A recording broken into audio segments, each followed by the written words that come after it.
Old Hag Part 1, Intro to the Entity.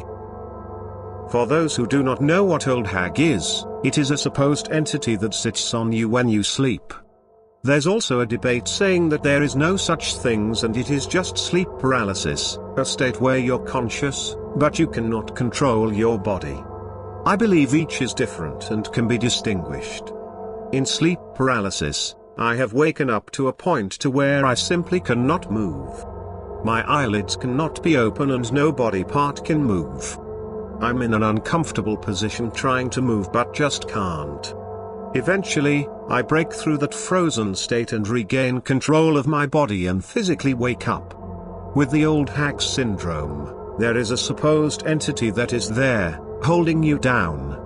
You are in a state of fear and in the mode of trying to break free from its grasp. Sometimes, you can sense a physical presence. I've heard feet walking around me. I've even heard a sinister guttural voice getting louder and louder as it approaches.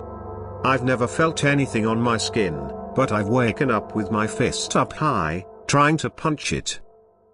It's strange that all this happened during the peak time of my paranormal scratches as well. I vaguely recall how this got started as the paranormal scratching overwhelmed me.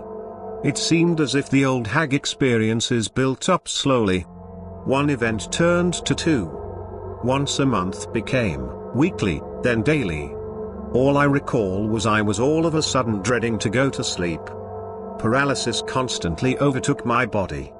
I even recall once going early to work and I had a dream. I was outside my body looking in my office. It was kind of strange because the upper half of my vision was darkened. And the lighting to the room was somewhat dim. It just felt as if there was a darkness which made my eyesight filtered. I woke up from that dream to paralysis. I couldn't move. I know my office mate would be coming in soon, and I tried hard to fight the paralysis but couldn't. I did see that every time I try to wake up, there is a strong sense of sleepiness. As if in a spell. But, I never gave in, and always continued trying to break free and out of the sleep. This is the usual so-called sleep paralysis, but with some slight fear. There seemed to always be a presence instilling fear within the sleep. I've had so many, that I lost count. I've done many things to fight as I don't just sleep there and do nothing. There are many things that I learned from these experiences.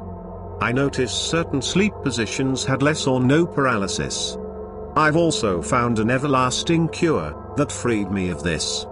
The next video will discuss more details about the experience.